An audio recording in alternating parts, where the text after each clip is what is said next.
نحمده ونصلي على رسوله الكريم أما بعد أعوذ بالله من الشيطان الرجيم بسم الله الرحمن الرحيم وجعلوا لله مما ذرأ من الحرث والأنعام نصيبا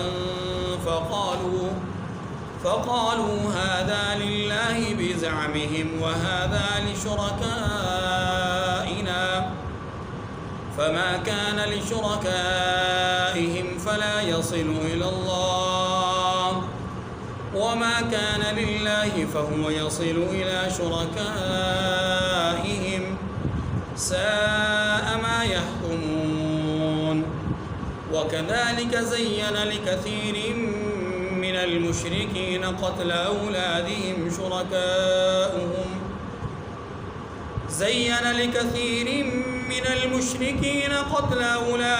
شركاؤهم ليرضوهم وليلبسوا عليهم دينهم ولو شاء الله ما فعلوه فذرهم وما يفترون وقالوا هذه أنعام وحرث حجر لا يطعمها إلا من نشاء بزعمهم وأنعام حرمت ظهورها وأنعام لا يذكرون اسم الله عليها افتراء عليه سيجزيهم بما كانوا يفترون وقالوا ما في بطون هذه الأنعام خالصة لذكورنا ومحرم على أزواجنا وإن يكن ميتة فهم فيه شركاء سيجزيهم وصفهم إنه حكيم عليم قد خسر الذين قتلوا أولادهم سفها بغير علم وحرموا ما رزقهم الله افتراء على الله قد ضلوا وما كانوا مهتدين صدق اللہ العظیم۔ سورۃ الانعام کی آیت نمبر 136 سے آیت نمبر 140 تک 5 آیات کریمہ آپ کے سامنے تلاوت ہوئی۔ ان آیات کریمہ سے پہلے اللہ رب العزت نے مشرکین کے اعتراضات، تحفظات، سوالات اور ان کے جوابات اور اس کے تناظر میں قیامت کے انکار کے حوالے سے جو ان کا نظریہ تھا اور اس کے جواب میں قیامت کے وقوع اور ثبوت کو جو قرآن نے بیان کیا، اور ساتھ دنیا کے اندر انسانوں اور جنات میں سے جو گمراہ ہوئے ان سے قیامت کے دن کے محاسبے کا ذکر اور ان کی سرزنش کا ذکر اور ان کو مخاطب بنانے کا ذکر، یہ سارا تفصیل سے ہمارے سامنے آ چکا۔ بتایا یہ گیا کہ جس کے لیے رب ذوالجلال کی طرف سے ہدایت کے فیصلے ہوتے ہیں اس کے لیے اللہ اس کے سینے کو کھول دیتے ہیں، شرح صدر اس کو عطا کرتے ہیں، اور جس کے لیے اللہ کی طرف سے گمراہی کے فیصلے ہوتے ہیں اس کے لیے اللہ اس کے سینے کو تنگ کر دیتے ہیں، یعنی اس کا دل بند ہو جاتا ہے، نہ اس میں کوئی چیز خیر کی آ سکتی ہے نہ ہی خیر اس سے نکل سکتا ہے۔ اس لحاظ سے اس تفصیل کے بعد اب یہ سمجھیے ان 5 آیات کریمہ میں اللہ تبارک و تعالی نے خاص طور پر مشرکین کی بعض جو باطل رسومات ہیں ان کا ذکر کیا۔ مثال کے طور پر باطل رسومات میں سے کہیں ان کے ہاں یہ رسم تھی کہ زمین کی پیداوار ہو یا جانوروں کی اولاد یا جانور، ہر ایک میں اللہ کا بھی حصہ رکھتے تھے اور اپنے معبودان باطلہ کا بھی حصہ رکھتے تھے۔ اسی طرح اس میں یہ بھی رسم بد تھی کہ معبودان باطلہ کے حصے کو اللہ کے حصے پر ترجیح بھی دیتے تھے. اللہ کے نام کے بغیر جانور ذبح کر دیتے تھے. اپنی اولاد کو قتل کر دیتے تھے. اسی طریقے سے جانوروں کے اندر کچھ انہوں نے خود سے تخصیصات کر رکھی تھی. یہ فلاں قسم کا جانور صرف ہمارے مرد کھائیں گے، ہمارے گھر کی عورتیں نہیں کھا سکتی. اور یہ جو فلاں قسم کا جانور ہے اس کو ہم دونوں کھائیں گے. یعنی اپنے لیے تو مخصوص بھی کچھ جانور ہوتے تھے، عورتوں کے لیے مخصوص کچھ نہیں ہوتا تھا. بعض جانوروں میں پارٹنر ہوتے تھے، بعض جانوروں میں اکیلے ان کا اپنا جو ہے وہ حصہ ہوتا تھا. یہ کچھ رسومات ان کی باطل تھیں اور ان رسومات کا یہاں پر ذکر ہے. وَجْعَلُوا لِلَّهِ مِمَّا ذَرَأَ مِنَ الْحَرْثِ وَالْأَنْعَامِ نَصِيبًا فَقَالُوا هَذَا لِلَّهِ بِزَعْمِهِمْ وَهَذَا لِشُرَكَائِنَا. فرمایا کہ یہ لوگ اللہ ہی کی پیدا کی ہوئی چیزوں یعنی کھیتی اور چوپایوں میں اللہ کا بھی ایک حصہ مقرر کرتے ہیں اور اپنے خیال سے یہ کہتے ہیں کہ یہ حصہ تو خدا کا ہے اور یہ ہمارے شریکوں کا یعنی بتوں کا. فما کان لشرکائہم فلا یصل الی اللہ. فرمایا کہ جو حصہ ان کے شریکوں کا ہوتا ہے وہ تو خدا کی طرف نہیں جا سکتا. وما کان للہ فہو یصل الی شرکائہم. اور جو حصہ اللہ کا ہوتا ہے وہ ان کے شریکوں کی طرف جا سکتا ہے. ساء ما یحکمون. یہ کیسا برا انصاف ہے. توجہ کیجیے گا. پہلی بات یہاں یہ بتلائی ہے، بڑا پیارا جملہ اللہ نے، وَجَعَلُوا لِلَّهِ مِمَّا ذَرَأَ مِنَ الْحَرْثِ وَالْأَنْعَامِ. اللہ کی دی ہوئی نعمتوں میں سے، دیا کس نے؟ اللہ نے. اللہ کی دی ہوئی چیزوں، خواہ وہ کھیتی باڑی سے تعلق رکھتی ہوں خواہ وہ جانوروں سے. لیکن دو قسم کی چیزیں انسان استعمال کرتا ہے نا اپنے نفع کے لیے. یا تو ان کا تعلق جانوروں سے ہوتا ہے، حیوانات سے ہوتا ہے، یا ان کا تعلق نباتات سے ہوتا ہے. حیوانات میں تمام اقسام آ گئی، نباتات میں تمام اقسام آ گئی جو غذائی اجناس سے تعلق رکھتی ہیں. پھل ہیں، میوے ہیں، اناج ہے، جو ہے، چاول ہے، کپاس ہے، جو بھی چیزیں ہیں، خواہ وہ انسانوں کی غذا ہو چاہے جانوروں کی غذا ہو. ایسے ہی حیوانات چاہے وہ اپنے یعنی جس کو انسان پالتا ہے، وہ جانور جن کو انسان پالتا ہے، یا وہ جانور جن کو انسان پالتا نہیں ہے جن کو شکار کرتا ہے.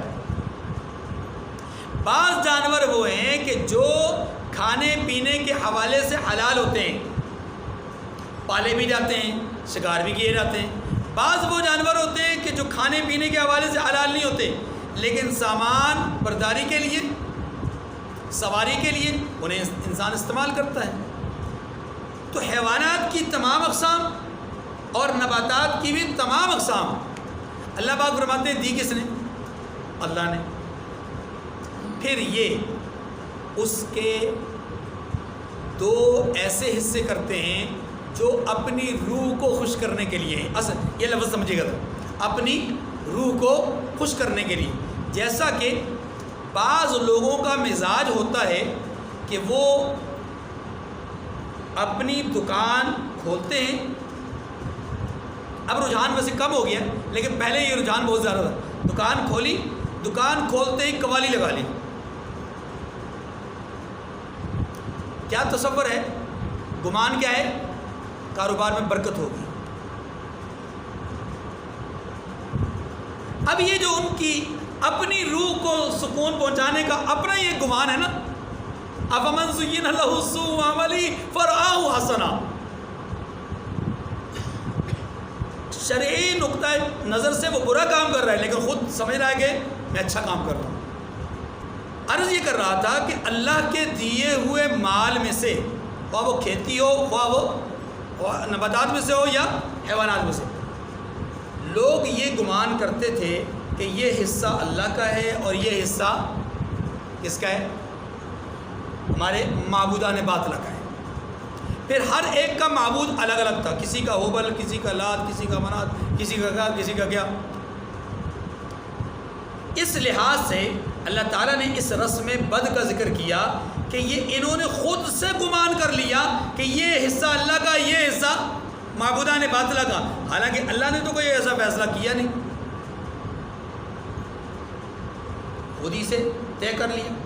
ایک تو رسم باطل یہ، دوسری رسم باطل اسی ضمن میں یہ تھی، اسی میں دوسری رسم باطل یہ تھی کہ اللہ کے نام کا جو حصہ ہوتا تھا اگر اس میں کوئی کمی آ جاتی، خیر ہے کوئی بات نہیں، اللہ غنی، اللہ بے نیاز، ہاں اللہ سخی، اللہ کریم، اللہ کو ضرورت نہیں ہے۔ اچھا اگر ادھر بتوں کے حصے میں سے کوئی کمی آ جاتی تو فوراً رواں کھڑا ہو جاتا تھا کہ کہیں آفت نہ آ جائے، مصیبت نہ آ جائے، تو لبے بھر کے ادھر سے اللہ والے حصے سے اٹھا کے ادھر ڈالتے تھے۔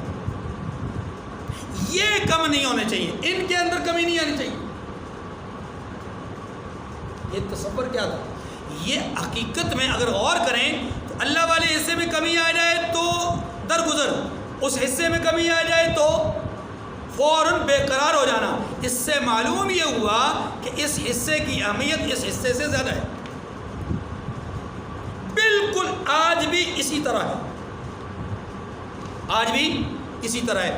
بہت سارے لوگ نماز نہیں، روزہ نہیں، زکوٰۃ نہیں، حج نہیں، لیکن بعض مخصوص اعمال ان کو لازم سمجھتے ہیں۔ یہ فلاں بزرگ کے نام پر اتنا کچھ خرچ کر دیا تو ہم کامیاب ہو گئے، یہ کس نے بتایا؟ فلاں بزرگ کے نام پر ہر مہینے کی فلاں تاریخ کو اتنا خرچ کر دینا، یہ چیز بنا کر کے تقسیم کرنا، یہ ان کی خوشی کا سامان ہے، نہیں کریں گے تو وہ ناراض ہو جائیں گے۔ یہ کیسے ہو سکتا ہے جو اللہ والے ہوں وہ اس طرح کی چھوٹی چھوٹی باتوں پہ ناراض ہو جائیں ہم سے کہ جی میرے نام پر تم نے جو ہے فلاں دن جو ہے وہ حلوہ نہیں بانٹا، کھیر نہیں بانٹی، دودھ نہیں بانٹا تو میں ناراض ہو گیا۔ اللہ والے تو وہ تھے کہ جو ناراض لوگوں کو منایا کرتے تھے۔ تو مشرکین مکہ یہ کرتے تھے کہ اپنے گمان کے مطابق یہ اللہ کا حصہ، یہ معبودان باطلہ کا حصہ، اس حصے میں سے کمی آ جائے تو کوئی مسئلہ نہیں، اس حصے میں کمی نہیں آنی چاہیے۔ دو باتیں تو ان آیات کریمہ میں یہ بیان کی ہیں۔ اللہ کیا فرماتے ہیں آخری بات؟ اس کے نتیجے میں اللہ کیا ساء ما یحکمون، قرآن نے کہا، میں نے نہیں کہا، اتنا برا انصاف ہے ان کا۔ اگلی بات وَكَذَلِكَ زَيَّنَ لِكَثِيرٍ مِّنَ الْمُشْرِكِينَ قَتْلَ أَوْلَادِهِمْ شُرَكَاؤُهُمْ لِيُرْدُوهُمْ۔ اللہ اکبر، یہ تیسری رسم باطل ہے۔ اور اسی طرح بہت سے مشرکوں کو ان کے شریکوں نے ان کے بچوں کو جان سے مار ڈالنا اچھا کر دکھایا ہے، یعنی بچوں کا قتل ان کے شرکاء نے ان کے لیے اچھا بنا کر کے پیش کیا۔ مکہ کے مشرکوں کو چھوڑیے، چند سال پہلے کی بات ہے، مری کا ایک واقعہ ہے۔ یہ ہمارا نیشنل میڈیا ہے، ٹی وی چینلز، انہوں نے بھی اس کو ہائی لائٹ کیا کہ ایک شخص نے اپنے بھانجے کو ذبح کیا۔ کیوں ذبح کیا جی؟ اس لیے کہ خواب میں مجھے بتایا گیا کہ بھانجے کی قربانی کر۔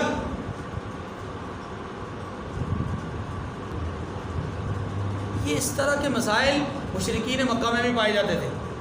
وہ اپنی اولاد کو قتل کرتے تھے اپنے شرکاء کے کہنے کی وجہ سے۔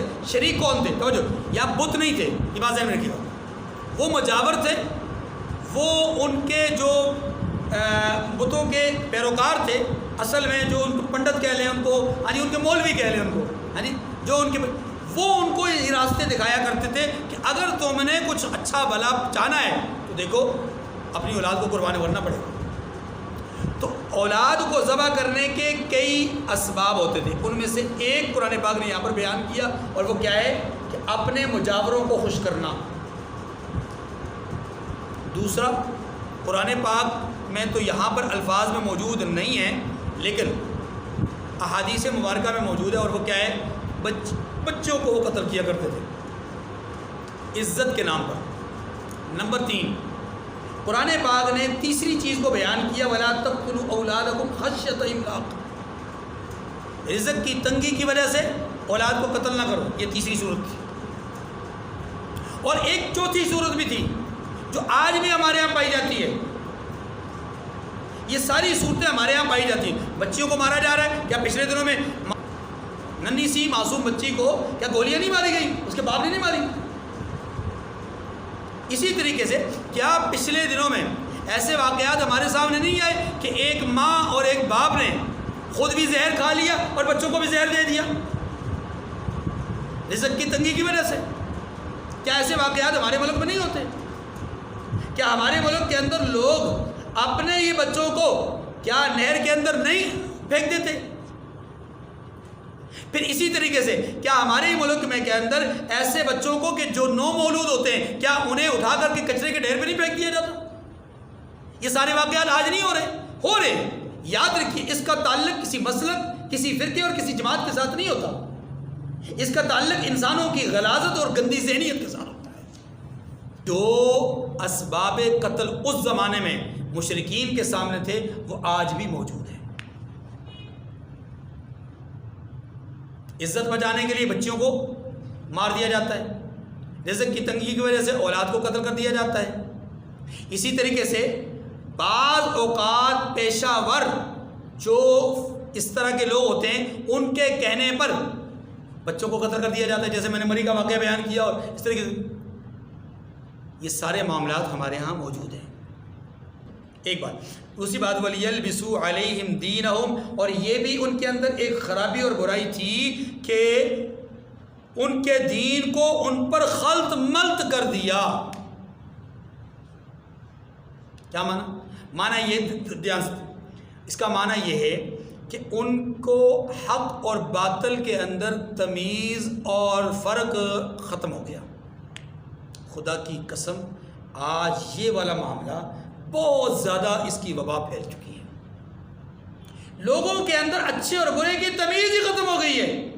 بڑا آسان سے ایک جملہ کہہ دیا جاتا ہے، جی ہر ایک کی سنو، ہر ایک کے پاس بیٹھو، ہر ایک کی مانو، ہر ایک کے دیکھو، بس جو تمہیں اچھا لگے وہ لے لو۔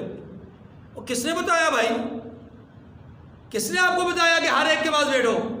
کس نے آپ کو بتایا کہ ہر ایک سے اچھی بات لے لو؟ کیا ہمارا ایمان عمر بن خطاب رضی اللہ عنہ کے ایمان سے بڑھ کر ہے؟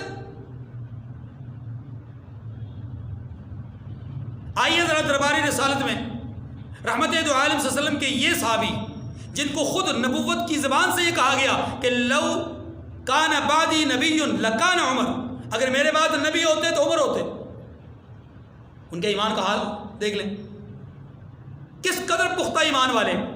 لیکن اس زمانے میں جو تورات کا نسخہ تھا وہ پڑھ رہے تھے، مشہور بات، مشہور حدیث ہے، پڑھ رہے تھے، اللہ کے رسول صلی اللہ علیہ وسلم نے دیکھا چہرہ انور پر جلال آ گیا، غیرت اور غضب کے آثار نمایاں ہوئے، رخ انور سرخ ہو گیا۔ اللہ کے رسول نے فرمایا عمر کیا اللہ کا قرآن کافی نہیں؟ اللہ اکبر کبیرہ، یا رسول اللہ کافی ہے، میں تو ویسے دیکھ رہا تھا۔ نہیں، چھوڑ دو۔ کون کہہ رہا ہے؟ وہ کہہ رہے ہیں جنہوں نے خود کہا کہ اگر میرے بعد نبی ہوتے تو یہ ہوتے۔ وہ کہہ رہے ہیں کہ جنہوں نے خود ان کو مانگا، وہ کہہ رہے ہیں کہ جنہوں نے خود کہا کہ یہ اسلام کی عزت کا ذریعہ بنیں گے۔ اب کیا وہ سمجھتے تھے کہ یہ تورات جو ان کے ہاتھ میں پکڑی ہوئی ہے کہ ساری کی ساری باطل ہے، ساری کی ساری میں گندی باتیں لکھی ہیں، خلاف شرع باتیں لکھی؟ نہیں، ظاہر ہے بہت ساری اچھی باتیں تھیں، ٹھیک ہی نہیں۔ اللہ کے رسول نے یہ تو نہیں کہا کہ عمر اس میں سے اچھی لے لینا، بری چھوڑ دینا۔ اللہ کے رسول نے اس ایک ہی واقعے سے، ایک ہی بات سے، ایک ہی معاملے سے ہمارا بالکل نظریہ کلیئر کر دیا کہ نہ، ہر ایک کے پاس نہیں بیٹھنا، ہر ایک سے چیز نہیں لینی، ہر ایک کو نہیں سننا، ہر ایک کو نہیں پڑھنا۔ اب جب حضرت عمر کو منع کر دیا گیا تو ہم کس بات کی مولی ہیں بھائی؟ تو یہ ہے وہ چیز کہ حق اور باطل کو خلط ملط کر دیا گیا، لوگوں کے سامنے جھوٹ اور سچ کو بالکل ایک کر دیا گیا۔ اب لوگ جھوٹ کو جھوٹ سمجھتے ہی نہیں ہیں، جھوٹ کو لوگ سیاست کہتے ہیں، جھوٹ کو لوگ جو ہے وہ سمجھداری کہتے ہیں، جھوٹ کو لوگ جو ہے وہ انتہائی دانائی سمجھتے ہیں، جھوٹ کو لوگ عقل مندی سمجھتے ہیں، حکمت اور تدبیر سمجھتے ہیں جھوٹ کو، کہ دیکھیں نہیں فلاں نے اتنی حکمت سے کام لیا، اتنے تدبر سے کام لیا، اتنے سے کیا، اتنے سے کیا۔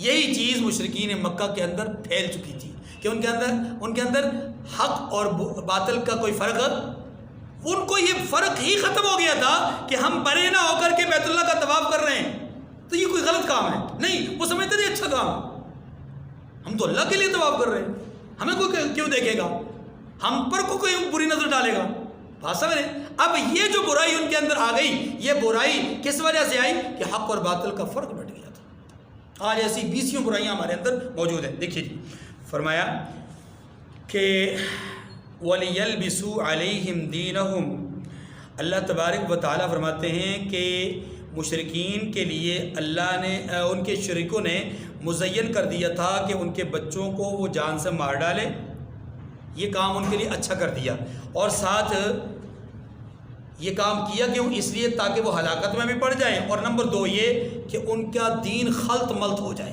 ان کا دین خلط ملط۔ یاد رکھیے کہ جب آپ غیر کی بات مانیں گے تو پھر تباہ و برباد ہو جائیں گے۔ فرمایا وَلَوْ شَاءَ اللَّهُ مَا فَعَلُوهُ فَذَرْهُمْ وَمَا يَفْتَرُونَ، فرمایا محبوب اللہ چاہتا تو وہ ایسا نہ کرتے، یعنی اللہ زبردستی ایسا نہیں چاہتے، اللہ کے زور بازو یا زور قوت سے یہ آگے نہیں ہے، لیکن اللہ ایسے چاہتے نہیں ہیں۔ آگے فرمایا فَذَرْهُمْ، محبوب انہیں آپ چھوڑ دیجئے، وَمَا يَفْتَرُونَ۔ اس کا ویسے تو ترجمہ یہ ہے کہ جو وہ جھوٹ باندھتے ہیں، لیکن اس کا بامحاورہ ترجمہ یہ کریں گے کہ اب وہ جانے اور رب جانے، آپ چھوڑ دیں۔ جو آیت نمبر 138 سے آیت نمبر 140 ہیں، ان میں بھی اللہ تعالیٰ نے مشرکین مکہ کی چند رسومات باطلہ کا ذکر کیا۔ ان میں سے پہلی رسم باطل یہ ہے کہ انہوں نے جانوروں کی تخصیص کر رکھی تھی، جانوروں کی تخصیص کر دی تھی، اور تخصیص اس طرح کی کہ قرآن پاک نے سورہ انعام کے ہی آغاز میں یہ بات بیان فرمائی تھی، بلکہ سورہ مائدہ میں بیان فرمائی تھی کہ ما جعل اللہ من بحیرۃ ولا سائبۃ ولا وصیلۃ ولا حام،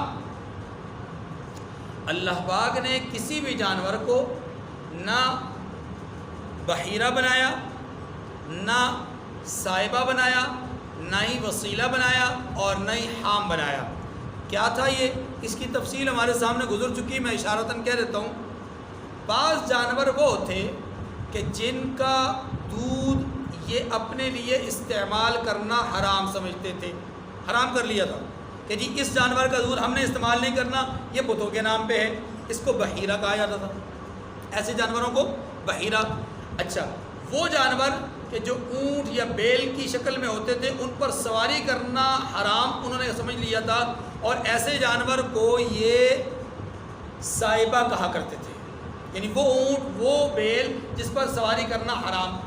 نمبر 3، وہ جانور کہ جن کو یہ وہ مادہ جانور کہ جن کو مخصوص قسم کے تعداد میں جانور پیدا کرنے کے نتیجے میں یا بچے پیدا کرنے کے نتیجے میں اس مادہ جانور کو وہ غیر اللہ کے نام پہ چھوڑ دیتے تھے کہ اب نہ اس کا گوشت کھانا ہے، نہ اس کا دودھ پینا ہے، نہ وغیرہ وغیرہ، اس کا استعمال ہم نے نہیں کرنا۔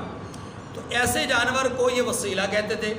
وہ جانور کہ جن کو یہ وہ نر جانور کہ جن کو یہ مخصوص تعداد میں اس کی جفتی سے پیدا ہونے والے نر جانور کی وجہ سے ان کو وہ آزاد کر دیتے تھے۔ مثلا بعض حضرات نے 8 لکھا ہے، بعض نے 10 لکھا ہے کہ جس کی جفتی سے 10 نر بچے پیدا ہو جائیں، چاہے وہ مطلب کہیں اپنے ہی گھر میں پیدا ہوں یا باہر کسی جانوروں کے، لیکن جس نر کی جفتی سے 10 نر جانور پیدا ہو جائیں تو اس کے بعد اس جانور کو وہ راہ معبودان باطلہ میں آزاد کر دیتے تھے. اب اس پر نہ سواری کرتے، نہ اس کا گوشت کھاتے، نہ اس کا دودھ پیتے، نہ اس کو استعمال کرتے، کچھ بھی اس کا استعمال نہیں کرتے.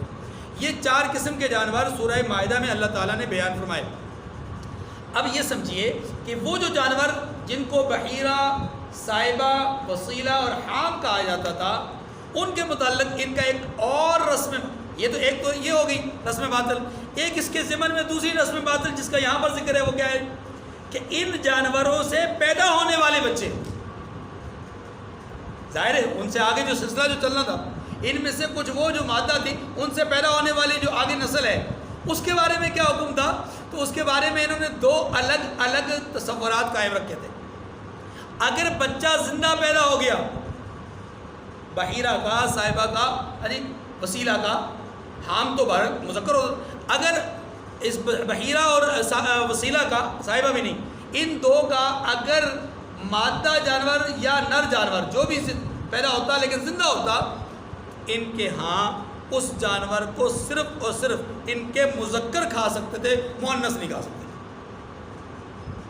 یعنی ان سے تو فائدہ نہیں اٹھاتے تھے، لیکن ان کی آگے جو اولاد تھی اس سے بطور غذا اور بطور گوشت اسے استعمال کر سکتے تھے. لیکن یہ استعمال ان کے پیشواؤں نے بتایا کہ ہمارے مذکروں کو جائز ہے، ہماری مؤنثوں کو جائز نہیں ہے. یہ تخصیص بھی انہوں نے اپنی طرف سے کی. اچھا، پھر اگر ایسا جانور ہوتا پیدا کہ جو مردہ پیدا ہوتا سالم لیکن مردہ ہوتا، اس کے لیے ان کے بارے میں ان کا تصور یہ تھا کہ وہ مذکر بھی کھا سکتے ہیں، مؤنث بھی کھا سکتے ہیں. یعنی مردہ جانور کھاتے تھے اور اس کے لیے ان کے ہاں کوئی تخصیص نہیں تھی کہ یہ صرف مردوں نے کھانا ہے، یہ صرف عورتوں، بلکہ اس کے لیے دونوں، یعنی گویا کہ اپنے آپ کو دونوں جگہ پہ حصے دار بنایا اور عورتوں کو صرف ایک جگہ پہ حصے دار بنایا، مردار میں. اور یہ سارے فیصلے ان کے اپنے تھے، اللہ کے فیصلے نہیں تھے. اچھا، 2 یہ رسم باطل. تیسری رسم باطل یہ بھی تھی کہ انہوں نے کھیتی کے حوالے سے اپنے آپ پر کچھ چیزیں منع کر دی تھی، اور نباتات میں سے پیداوار جو ہے ان پیداواروں میں سے کچھ چیزیں ایسی تھیں کہ جن کو یہ اپنی عورتوں کے لیے ممنوع قرار دیتے تھے اور اپنے لیے جائز قرار دیتے تھے. چوتھی رسم باطل یہ تھی کہ یہ جو جانور ہیں جن کو میں نے ابھی ذکر کیا، بحیرہ، صائبہ، وسیلہ وغیرہ، ان کے حوالے سے، ان کی آگے جو اولاد ہے اس کے حوالے سے یہ تصور قائم تھا، جیسا میں نے عرض کیا کہ ہمارے مذکروں کے لیے جائز، مؤنثوں کے لیے جائز نہیں اگر زندہ ہو، اگر مردہ ہو تو دونوں کے لیے جائز. لیکن اگلا مسئلہ یہ تھا کہ اس کے ساتھ ساتھ اسی طرح کا ایک اور بھیانک قسم کا ان کا باطل نظریہ تھا، اور وہ یہ تھا کہ کچھ جانور ایسے کہ ان کو بغیر کسی تخصیص کے ویسے ہی معبودان باطلہ کے نام پہ چھوڑ دیا. یعنی ان کے اندر کوئی تخصیص نہیں تھی کہ اس کا صرف دودھ نہیں استعمال کرنا ہے، اس کو، یعنی ان 4 قسموں میں سے نہیں ہوتا. اب وہ کیا کرتے تھے کہ ان کو غیر اللہ کے نام پہ انہوں نے چھوڑا ہوتا تھا، اور اس پر سواری کرتے ہوئے یا اس کو استعمال کرتے ہوئے یا اس کو کسی بھی مصرف میں لاتے ہوئے اس پر اللہ کا نام نہیں لیتے تھے. اللہ کا نام کیوں؟ اس لیے کہ یہ غیر کے نام پہ چھوڑے ہوئے ہیں، اگر اس پہ اللہ کا نام لے لیا تو غیر ناراض ہو جائے گا. یہ کتنی بھیانک قسم کی ان کی سوچ تھی کہ جو چیز دی اللہ نے ہے، ہر چیز دی اللہ نے، اب اللہ کی دی ہوئی چیز کو غیر کے نام پہ مخصوص کر دیا. ایک تو یہ بھیانک جرم، اور دوسرا یہ کہ اس سے بڑا بھیانک جرم یہ ہے کہ اگر اس جانور پر یا اس چیز پر اللہ کا نام لے لیا تو تصور یہ تھا کہ وہ ناراض ہو جائے گا. کون؟ غیر اللہ. تو گویا غیر اللہ کی ناراضگی ان کے ہاں اللہ سے بڑھ کر ہے. یہ کچھ رسومات باطلہ ہیں جن کو یہاں پر بیان کیے گئے. دیکھیے فرمایا وقالوا هذه انعام وحرث حجر، اور اپنے خیال سے یہ بھی کہتے تھے کہ یہ جانور اور کھیتی منع ہے، یہ جانور اور کھیتی یعنی ممنوع ہے ہم پر. لا يطعمها الا من نشاء بزعمهم، اس کھیتی کو، اس جانور کو کوئی نہ کھائے سوائے اس کے جس کے لیے ہم چاہیں.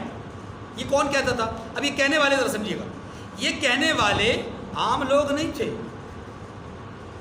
یہ کہنے والے عام لوگ، بلکہ یہ کہنے والے اس زمانے کے مذہبی پیشوا تھے۔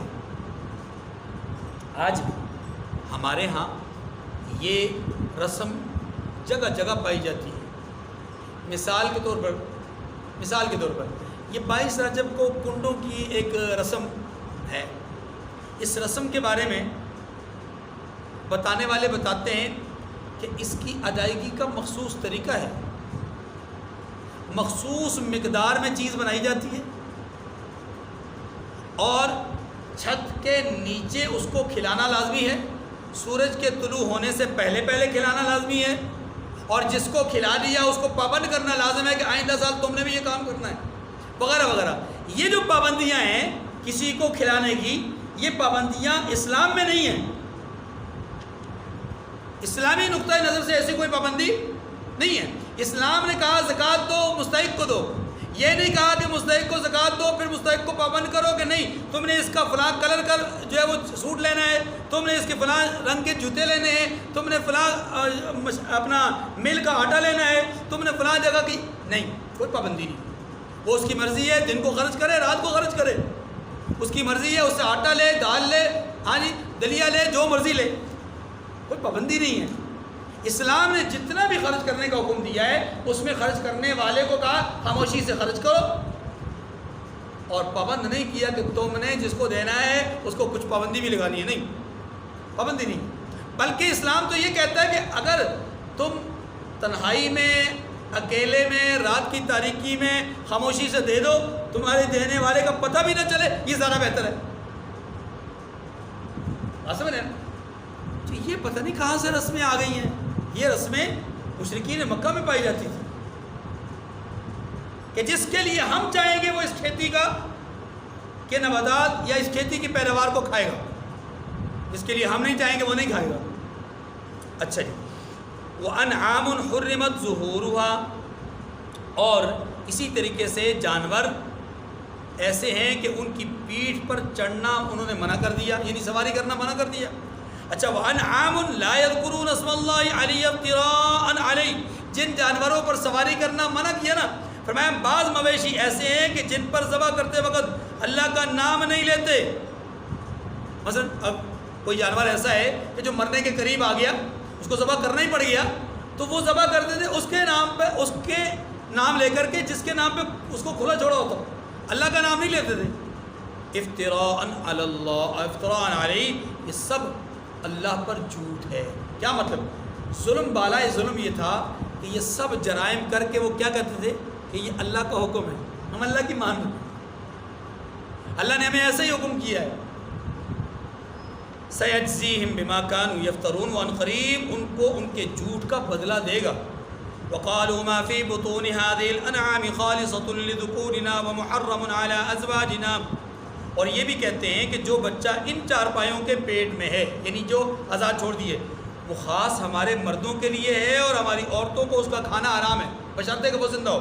وَإِن يَكُن مَيْتَةً فَهُمْ فِيهِ شُرَكَاءُ، اور اگر وہ بچہ مرا ہوا ہو تو سب اس میں شریک ہیں۔ سَيَجْزِيهِمْ وَصْفَهُمْ، یعنی اسے مرد اور عورت سب کھا سکتے ہیں۔ ان قریب اللہ ان کو ان کے ان ڈکوسلوں، ان طرح طرح کی بے تکی باتوں کی سزا دے گا۔ قد خسر الذين قتلوا اولادهم سفها بغیر علم وحرموا ما رزقهم الله افتراء على الله، بے شک وہ حکمت والا خبردار ہے۔ قد خسر الذين قتلوا، جن لوگوں نے اپنی اولاد کو بیوقوفی سے، بے سمجھی سے قتل کیا اور اللہ پر افتراء کر کے اس کی عطا کی ہوئی روزی کو حرام ٹھہرایا، وہ گھاٹے میں پڑ گئے۔ قد خسر الذین، وہ گھاٹے۔ غور کیجئے گا جی، ایک دفعہ پہلے یہ بات گزر چکی کہ ان کے پیشواؤں نے انہیں قتل اولاد پر آمادہ کر لیا، اب پھر کہا جا رہا ہے کہ جنہوں نے قتل کرنا کیا اپنی اولادوں کو وہ گھاٹے میں پڑ گئے۔ دونوں قسم کی آیات اگر ان پر غور کیا جائے تو بعض حضرات یہ فرماتے ہیں کہ پہلی جو آیت کریمہ ہے اس میں وہ تمام اسباب جو پیدا ہونے کے بعد قتل کرنے کے ہیں وہ بیان کیے گئے۔ اس آیت کریمہ میں پیدائش سے پہلے قتل کرنے کے اسباب بیان کیے جا رہے ہیں۔ یعنی کہ ایک جوڑا نیا مطلب نو بیاہتا جوڑا جس کو کہتے ہیں، نئے شادی شدہ، ہمارے آج کل کے دور میں یہ رسم بہت مطلب پیدا ہو گئی ہے، کیا کہ نو بیاہتے جوڑے کو ابھی ماں باپ بھی جو تھوڑا عیاش طبیعت کے ہوتے ہیں اور خود جوڑے کا بھی خیال یہ ہوتا ہے کہ ابھی 4-5 سال تک ہمیں اولاد نہیں چاہیے، ابھی جی ہم نے ذرا زندگی کو انجوائے کرنا ہے، اس کے لیے وہ کیا کرتے ہیں، وہ جو مانع حمل ادویات ہوتی ہیں، اسباب ہوتے ہیں، ذرائع ہوتے ہیں، ان کو اختیار کرتے ہیں۔ یہ بھی حقیقت میں قتل اولاد ہے۔ بات سمجھ رہے ہیں؟ تو گویا اس آیت کریمہ میں ایسی چیزوں کو بیان کیا گیا۔ اسی طریقے سے بعض لوگ اولاد اپنی مخصوص تعداد میں پوری ہو جانے کے بعد بچہ دانی کو مطلب ختم کر دیتے ہیں ہمیشہ ہمیشہ کے لیے، یہ بھی صراحتاً جرم ہے اور قتل اولاد ہے۔ بعض لوگ رزق کی تنگی کی وجہ سے اولاد کی پیدائش کے حوالے سے مانع حمل ادویات استعمال کرتے ہیں، یہ بھی قطعاً حرام ہے۔ ہاں یہ ذہن میں رکھیے گا کہ اگر کوئی ایسا جوڑا یعنی ایسی خاتون ہو کہ جس کی اولاد پیدا ہونے میں دقت ہو، تکالیف ہوں اور بار بار پریشانیاں ہو رہی ہیں، بار بار مردہ بچے پیدا ہو رہے ہیں، ضائع ہو رہے ہیں، مسکیریج ہو رہا ہے، ٹھیک ہے، مسلسل ایسا ہو رہا ہے، تو پھر ایسی عورت کے لیے مانع حمل ادویات استعمال کرنا جائز ہے، لیکن بچہ دانی کو ضائع کرنا اس کے لیے بھی جائز نہیں ہے، کیونکہ اللہ کی تخلیق میں دخل اندازی کرنا یہ شرعاً حرام ہے۔ تو اس آیت کریمہ میں وہ ساری صورتیں آ جاتی ہیں۔ قد خسر اللہ، فرمایا گھاٹے میں پڑ گئے وہ لوگ کہ جنہوں نے اللہ کی دی ہوئی اولاد کو، یا یوں سمجھ لیجیے جنہوں نے اپنی اولاد کو بیوقوفی، جہالت اور لاعلمی کی وجہ سے قتل کیا۔ وحرموا ما رزقهم اللہ، جو اللہ ان کو دے رہا ہے اس کو اپنے اوپر حرام کیا۔ اللہ کیا دے رہا ہے؟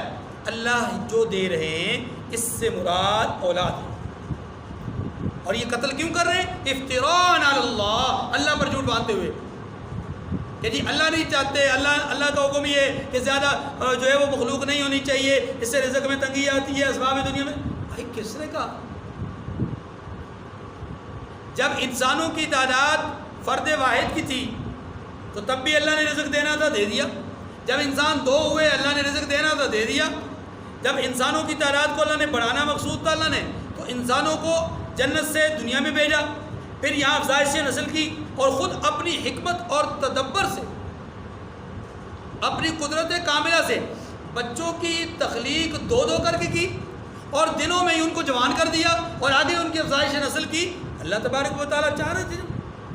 اس لیے یہ بات ذہن نشین فرما لیں کہ دنیا کے اندر یہ جو تصور ہے نا کہ زیادہ اولاد ہوگی، زیادہ لوگ پیدا ہوں گے تو رزق میں تنگی آئے گی، یہ ہماری اللہ پر توکل اور بھروسے کے خلاف سوچ اور نظریہ ہے، اور یہ مسلمان کا نظریہ نہیں ہو سکتا، یہ مسلمان کا نظریہ نہیں ہو سکتا، یہ کافرانہ سوچ ہے، کیونکہ کافر اسباب پہ نظر رکھتا ہے، مومن اسباب پہ نظر۔ ہاں یہ ضرور ہے کہ اللہ سے عافیت مانگنی چاہیے، اللہ سے خیر مانگنی چاہیے، اور رزق حلال کی تلاش کرنی چاہیے، اللہ تھوڑے میں بھی برکت پیدا فرمائے گا۔ قد ضلوا وما كانوا مهتدين، فرمایا کہ وہ بلا شبہ گمراہ ہیں اور ہدایت یافتہ نہیں ہیں، جو اپنی اولادوں کو قتل کرنے کا ارتکاب کرتے ہیں، چاہے پیدائش کے بعد چاہے پیدائش سے پہلے۔ وآخر الدعوانا ان الحمد للہ رب العالمین۔